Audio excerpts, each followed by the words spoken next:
Welcome to the Artist Academy podcast, a place where we focus on the business side of art to help you attract more customers, increase profits, and ultimately live a life of creativity and financial freedom. I'm your host, Andrea Earhart, and this week's episode features trash sculpture artist Stephanie Hongo of Sugar Fox. I've been loving all of the advice from all the various artists I've been interviewing lately on this podcast, getting away from my bread and butter, which is murals, which is always a good conversation, but branching out to chat with these digital artists and gallery owners and people like Stephanie, who creates trash sculptures, has been eye-opening to all the many directions one can take with your art career. Today you'll hear us talk about all the hurdles that come with creating something unique, shipping issues, social acceptance, and being put into a categorical box are just a few of the things that we cover in our chat. But let me know what you think about this week's episode with Stephanie Hongo of Sugar Fox. Hello, we are here with Stephanie of Sugar Fox, and I'm so excited to hear about all of the things that you're doing with these trash sculptures. I've just started getting into sculpture making, and it is so hard. It's so much harder than I thought it was. So I commend you for doing what you're doing, but can you give us a bit of a background about how you got into this very unique niche? Well, for starters, thank you so much for having me on. So it kind of all started sort of out of necessity a little bit. I had a full-time job. I had it for about 5 years. I loved it when I first started.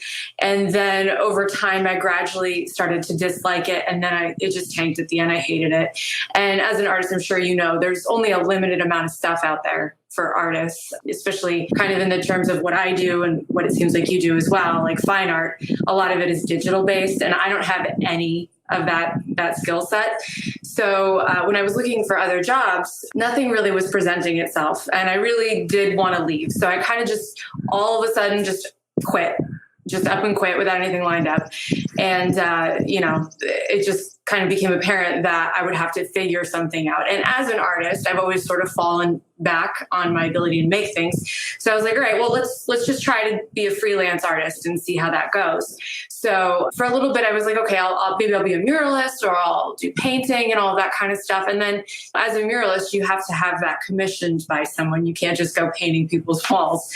So without a portfolio, like I had done murals, but not enough for like a solid portfolio.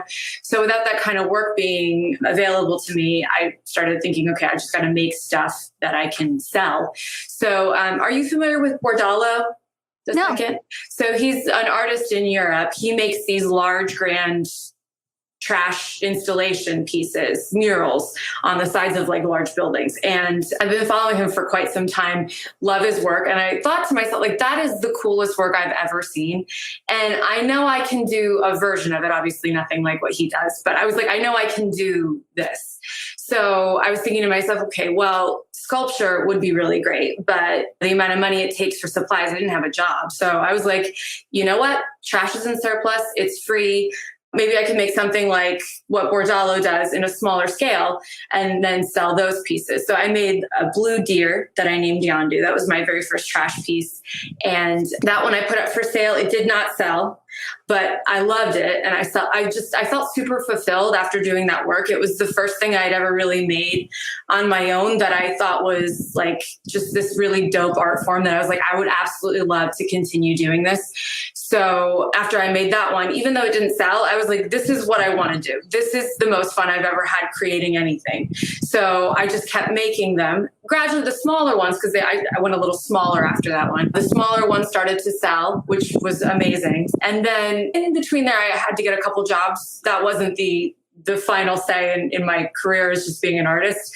So I worked a little bit at a couple different jobs, but when the pandemic hit, I was able to leave, and then I just was able to just plug into doing this full time. And now this is my only gig. This is what I do. That's awesome. Yeah. Yeah, it's awesome to see how different people are inspired by different artists, and because now you were inspired by him, and now so many are inspired by you to try out all the different things. I had a student in the Artist Academy when I first started it. Her name was Sam Weeman, and she loved to do that sort of thing too. She would take like old fan blades and paint on them, and just do like hubcaps and just do a bunch of different stuff that I had never seen before. It's just it's so unique. Where do you get your stuff? Honestly, I get that question a lot, but truly, if you think about it, everyone has junk. Everyone, especially plastic junk, like people are just totally willing to just be like, hey, you want bottle caps? Do you want Tupperware? I've got broken toys. So I get it I really only need to ask like my friends and family, and that's basically got me in enough junk that I don't need to go anywhere else. But occasionally, after doing this for 5 years, I've noticed that there's certain materials that I will always use and that I want above everything else. So if I'm ever looking for those materials, so for example, like basketballs, I always use plastic tubing, extension cords, things like that. I love LOL doll balls. I don't know if you know what those are, but they're amazing for what it's like. This stupid toy. It comes in a sphere. And I think that the ball plays absolutely no part in the toy itself. It's just the packaging. But it's this plastic that's easy to cut. It holds paint really well, and it's a sphere. So pretty much all the things I make are animals. So they're organic shapes. So rounded shapes really work super well. So I use those all the time. But when I'm looking for specifics like that, sometimes I'll go on my town Facebook group and I'll be like, hey, anyone throwing away basketballs? And people are usually just like, yeah, you can come scoop it at this address. And it's really easy to find junk. I don't have to go looking very far, if I ever go looking at all. Yeah, I was watching one of your videos and you were explaining how you wanted, I think it was a piece of hair on the horse. And yes. you knew you wanted it to be a certain texture and through experience. So what is your thought process like going into creating these things? Do you sketch it out first or? So since it's all animals for the most part, I don't sketch out like a concept of it. What I'll do instead is I'll go online and I'll find basically a pose, like a composition that I really love of that particular animal that I'm going to emulate while I'm building it. It works really well to try to find like a 3D model, but I don't always have that. I've only had that for a couple of the bigger builds that I've done. Usually I work from photographs. So I'll find a bunch of photos of that animal. And then on the board that I'm sculpting it on, I'll sketch basically what it looks like, and then I'll work from there. But there's no preliminary sketch ahead of time of what I think the sculpture will look like, just because it's essentially I'm just trying to copy like a real animal. So that's basically my sketch. Perfect. That makes a lot of sense. So why would you sketch it when you have a perfectly good reference photo? right. It's a little bit different. Like I did a mural installation for the town of Bristol, Connecticut for their parks department. It's in a public pool. So for that one, I did a sketch because that involved doing, several different animals on a mural. So it was something that they needed a concept. But when I was doing like the dolphin piece on it, there's no reason to sketch out the dolphin. Like I just look at a picture of a dolphin. Yeah. How are these people finding you to commission you to do stuff like this? Right now, I got to say, my love letter to Instagram, it's like the most instrumental thing for like, I don't know what I would have done without Instagram, because that's really where all of it is. The following building was a little tricky in the beginning, but once I started building a following, that's where all of the business basically is. That's where people find me. That's where they follow me. That's where I post my work when it becomes available for the first time. So Instagram is really where it's at. I did most of the building of my following on Instagram by using Facebook. So I went into Facebook art groups, and not all of them are same. There's rules in all these different groups. Some of them won't allow you to share hyperlinks. Some of them won't allow you to share anything for sale. So you got to look at the rules for groups. But any group that allowed me to do link sharing and that allowed me to market myself, because a lot of them are like no self-promotion. So if you're allowed to market yourself and link share, I went on any Facebook group that seemed like that my work made sense. So like upcycling groups, artist groups, all these different groups on Facebook that pertain to what I do. And I just shared my work and I was like, this is my page. If you're interested, please follow. And that really was the main way that I built my following on Instagram. I don't believe in paying for followers. I don't believe in paying for promotions, and that kind of stuff. I want it to be all organic. So that was the way that I was able to go about doing it. Yeah. As you're talking, I'm like, oh, that would be such a good thing for me to do. Yeah, absolutely. These artist groups. So whenever you're searching for artist groups to find, I imagine you just kind of type in artist or painter or thousands of them. And I joined everyone that makes sense. And, every couple of months I'll just share my stuff. And you just, it's kind of a nice way to just continuously have a steady stream of like a couple people here and there following. Home for Peculiar Artists on Instagram has like 500,000 followers. And that is the one that I would recommend the most. They're extremely friendly. The group is just the community that they've built on there. The admins are great. They do a good job of policing everything. Their rules are very specific, but they're very fair, I think. Okay, home for peculiar artists. Yep. I am writing this down and I will join. And I'm excited to see your stuff in there. And I'm going to post in there. Yeah, I definitely recommend it. They're great.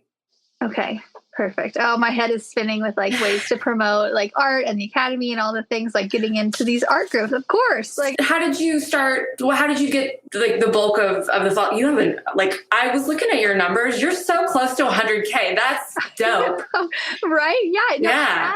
So I have just been growing it for about 5 years now, and Reels. So I had probably 50,000 followers when after like a couple years of growing, and then or maybe like 40, 50. But then after that, as soon as Reels came out, I've gained like 50,000 followers. And just in the past month, I went from 75,000 to almost 100,000. Wow. Like, and that's it's awesome.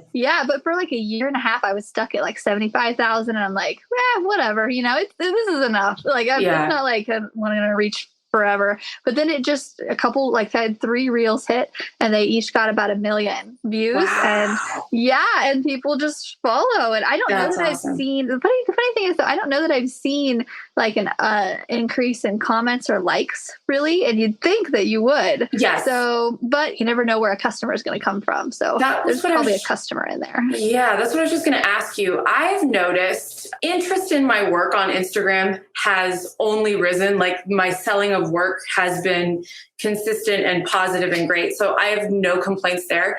But I have noticed engagement on Instagram has dropped in the past like 6 months, I want to say. Significantly less likes and comments than it was. And I have more followers now. So it's just weird. I think it's just because like followers aren't seeing a lot of the posts.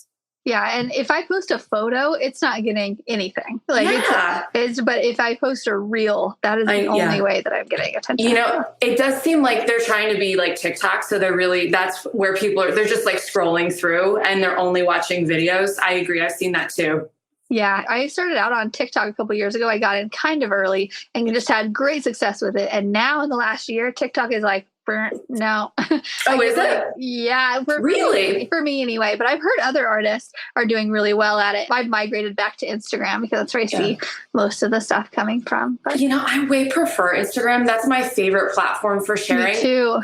Yeah, it's so good. It's so good for what I do and for what you do as well. It fits perfectly. I don't like the TikTok platform at all. I've tried using it and I couldn't get into it. And I should keep trying, but I just kind of gave up, and then I should go back though. I don't know. Yeah, harder. It's really where you put your effort into. That's I know. I gained I have 400,000 on TikTok, which is crazy. But awesome. But I'm just not getting as much stuff. I don't know. I need to. Again, we need to be posting in Facebook groups. We need to be doing reels and TikTok. Go everywhere.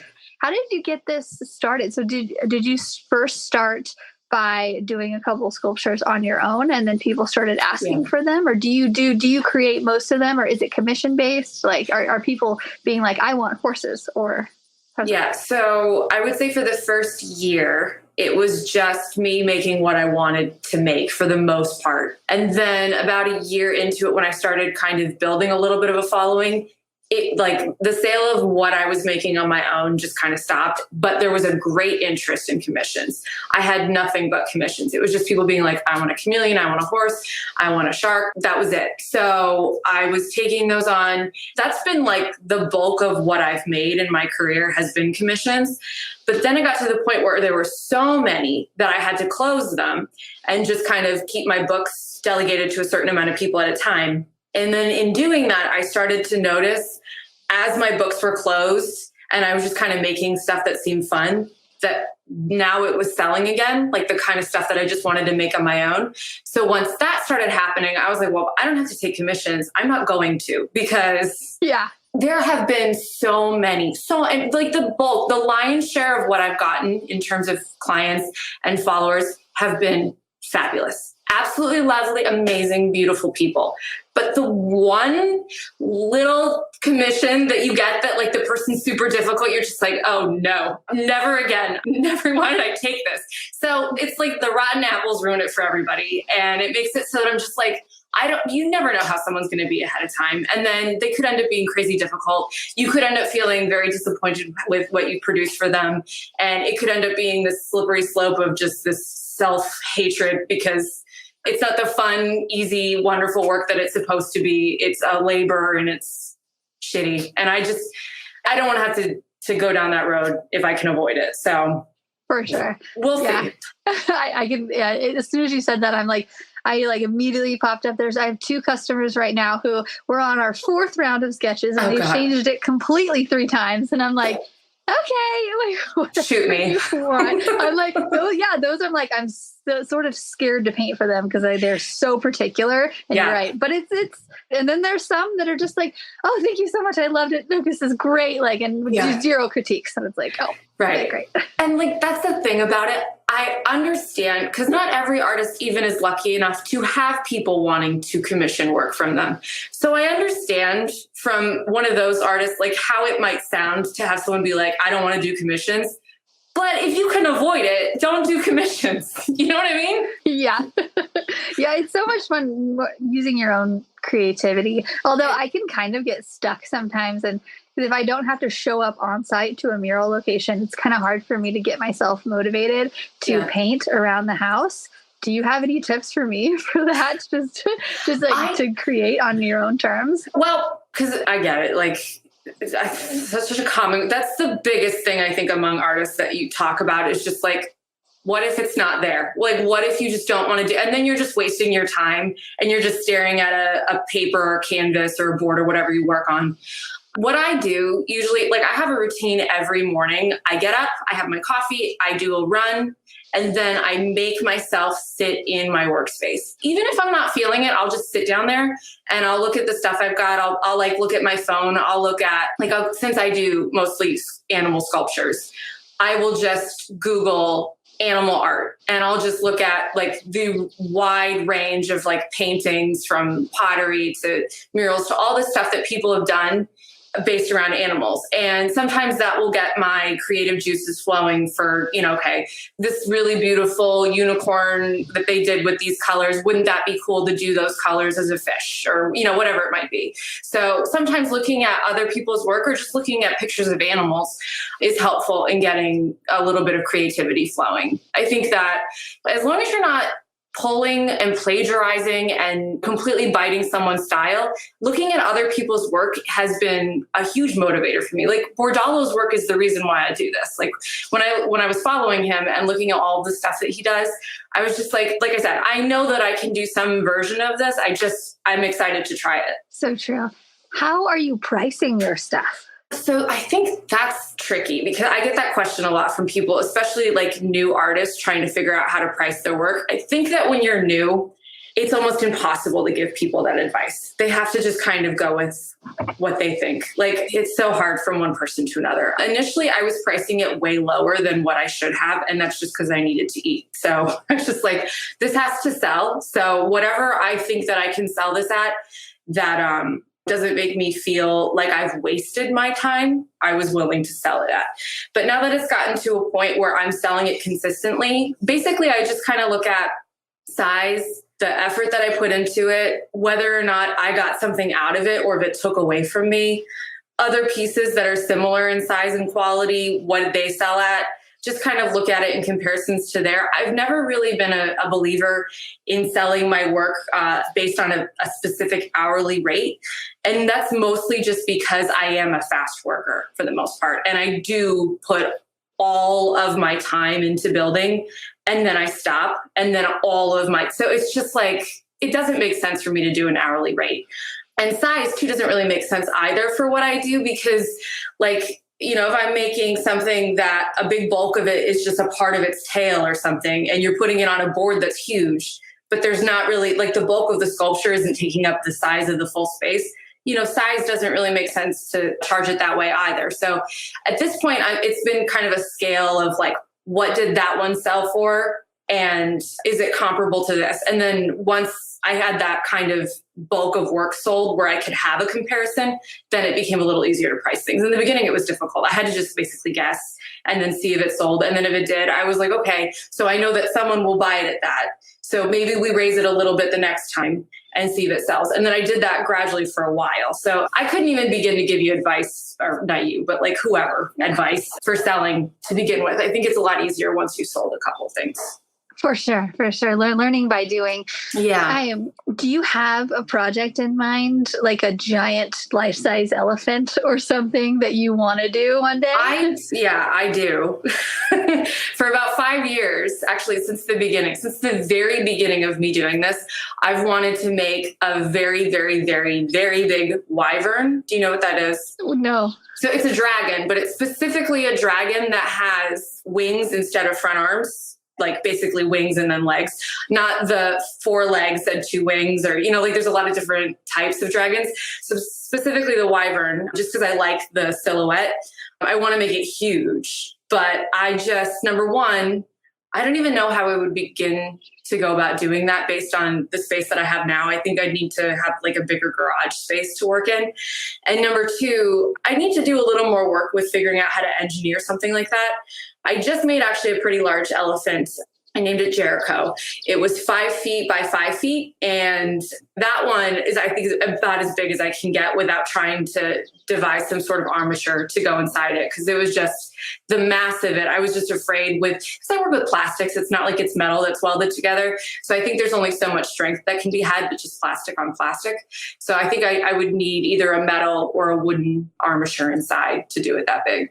Okay. Yeah, I was going to ask because I'm in the middle of doing this just fun home project. I saw a table and it's a hippo and then you have the table and then you have the head of the hippo on the top. So like the last table is like water. Looks like, yes. Yeah. And I want to do it because I saw one guy carved it out of wood or something. I was like, I don't want to do wood. So I'm going to do like mold and stuff. So I started to do foam and then aluminum foil, and then I'm gonna do mold over it. But I'm having a hard time with just the structure of like finding a good molding and just it's so much more. And also like weighting it to the ground using like somebody recommended to do concrete, and then they're like, but you're gonna have to put some kind of structure in there. So it doesn't. So how do you put yours together? Because I'm already like going through the process of sculpting of the inside, the outside, what holds it together.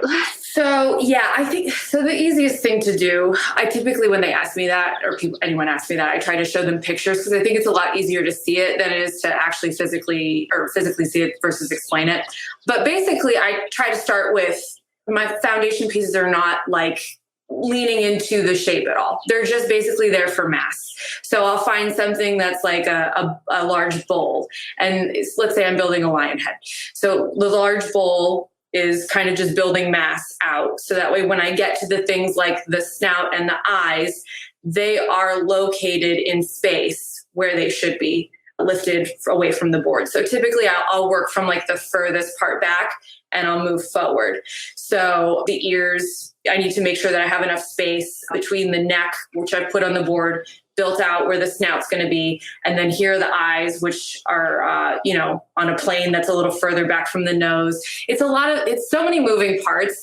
And that's why making videos is tricky for me, because unlike doing like a time lapse where you've got the camera set up and, you're painting and you got it all set up here. When I work, not only am I getting up and down a million times to sift through a pile of rubble, but I'm also like turning this thing 360, lifting it up, holding it back, looking at a piece of paper. Like, like nothing stays in the same place. I'm all over the place. So it's really hard for me to capture it, but I've been trying to get a time lapse of my work for 5 years and I've never succeeded in getting a full one. It's just, I've pretty much given up at this point.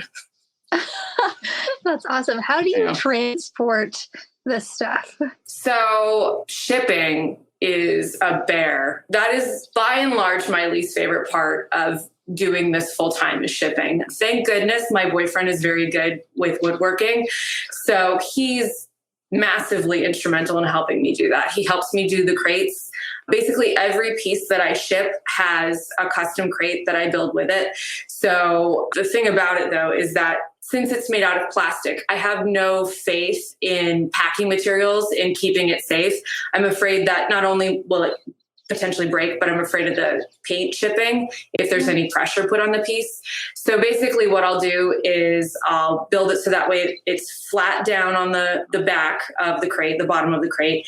And then he and I will basically make corners and edges to put around the sides and like hold it down by the corners onto the bottom of the crate. So that way, if it gets, flipped around, it just basically held onto the back of the crate the whole time. So it's not going to get damaged. So anytime I ship things, I give the person that's purchased it this extensive, like very detailed instructions on what to do, on how to uncrate it. But it's a part of this job that I do not like, but it's, it's a necessary part of it. Yeah. I figured out, thankfully. It took a while to get the system down, but it seems to be working okay. The cost of shipping too, I can't imagine. Like, because I shipped a couple canvases, like from here to California. It was from Missouri to California. It's like, it's quite a bit just for a canvas. Yeah. What did you use when you shipped? Do you remember? I have, when it's big enough, like I have to use UPS ground or FedEx. I wish USPS would do it, but the size. So I've tried all of it. I went looking. I've asked so many opinions about shipping because it's such a bear. Initially, I was using FedEx, and then they straight up lost one of my sculptures. So I just never again. After that happened, I was like, I'm never going back to FedEx. So I went exclusively UPS, but like you said, it's crazy expensive. So I was just not totally satisfied with that's my only option. And asking on Facebook, I had a woman recommend Parcel Path to me, which is UPS. It's UPS, it's USPS, it's FedEx. Actually, I don't know if it's FedEx, but it's mainly UPS. But it's like a service that you go through, and it cuts the cost like in half. Parcel Path. Parcel Path. It's the only thing I use now. Path. Yeah. Parcel Path. Okay, Path, I'm making a note of this. Thank you. It's great. Yeah, absolutely. It changed everything for me because it was making me feel horrible that like I'm selling a piece for, let's call it $1,000. Someone wants to buy it, but I find out they're across the country. And then I tell them that shipping is going to be $800. And they're just like, oh, well, it's basically the cost of the piece. So I don't think I can do that. But now with this, it's made it so that way something that would cost like $800 is probably like $300, which is a huge savings. Yeah. It's changed it completely. So it's still expensive, but it's nowhere near what it was. Okay, perfect. I'm actually about ready to ship some like a heavy thing, and I will check into that. Thank you. Do it. Absolutely. That's amazing. Okay. Well, any kind of advice that you have for artists who are just starting out or are, going through those beginning stages and it's tough, what advice has helped you get started? I would say, number one, make what you like. Don't make what you think is going to sell. So I was just kind of trying to pander a little bit. I was just like, I need to sell and I need to make what I think, people will buy. And then when I started really just making what I like, if I like it, someone else is going to like it. And they're probably going to like it even more because I've put more effort and heart into it. So definitely make what you like and don't take criticism from someone you wouldn't take advice from. Oh, that's good. Yeah.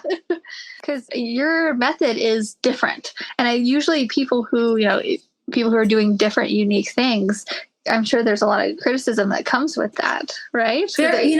Honestly, the biggest thing that I get, which isn't really even too often, but I'm very careful about aligning myself with eco artists. I think that what I do and the fact that I'm saving all of this from ending up in a landfill is beautiful. I'm so proud of that. I love it. I want to promote that and make that the message and make that well known. But I'm not an eco artist. I use spray paint, and the efforts of making a really cool sculpture come over the effort to recycle. So if I think that I don't have the correct thing, this hasn't happened yet. I've been able to get away with using just found items. But if I really decided that I'm making a sculpture and it would look better for me to go out and buy whatever to add to this, I would do that over making sure that the message stays only recycled things. Because my message and my goal is to make really cool art from something recyclable source. I think that's a cool part of it, but it's mostly that it's assemblage. So I've gotten a lot of people that just kind of like lash out. They're like, if you're using spray paint, you can call yourself an eco artist, blah, blah, blah. And I'm like, you've called me that. I've never said that. So that's really the main thing that I get. People getting up in arms because they're like, how dare you use spray paint? But, like I said, I'm going to continue to do it this way unless I find something that works just as well. If I found a paint that worked as well as spray paint, but it was eco-friendly, I would absolutely switch. But I haven't yet. It's just, it's plastic. So there's only so many paints that will adhere to it. So my choices are limited there. And I do want to paint them. People have asked me if I want to leave them raw. And they do look cool that way, but I want them to look like the animal, and they don't look like the animal until I paint them. So until I feel differently about it, I could end up finding that I make a piece one day that I'm just like, nope, it feels done. It feels the way that I want it to feel before I paint it. In that case, I would absolutely leave it unpainted. But not for now. I prefer to paint them. I think they look better painted, but it keeps me from being in the eco category. Yeah, I wouldn't have even thought about that. Yeah, it's funny, the little things you run into when you go down a rabbit hole. The internet. The internet, yeah. Kids on TikTok, dude. Yeah. They suck. Yeah. Okay, that's all I have for today. Thank you so much for taking the time out of your Monday to. Yeah, my pleasure. Thank you. I appreciate it. That's a wrap. Thanks for listening to another episode of the Artist Academy podcast. If you've liked this episode and you've liked the tips and inspiration that you've gotten from it, then I want to encourage you to join our Artist Academy Advanced membership. We are currently going through the yearly fourth quarter success plan designed to help you, the artist in need of a little marketing direction, make money with your art during the most profitable time of year.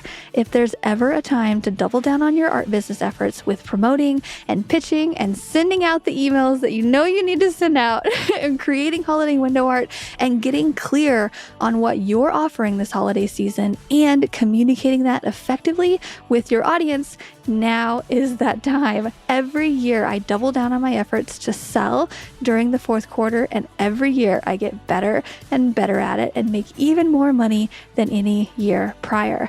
For example, like my yearly sale, where I started off making $1,000 in one day the first year I tried this. Then the next year got even better, tweaked my messaging a little bit, and made $3,000 in one day.